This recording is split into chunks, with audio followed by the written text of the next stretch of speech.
bubble is for subcool, bubcool, and duper heat, right? So just make sure you're utilizing the correct one, whatever you're doing, because it does throw it off about 10 degrees, right?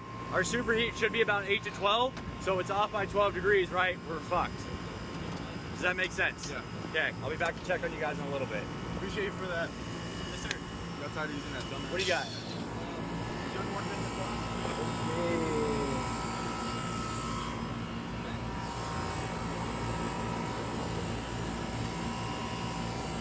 We're gonna check the.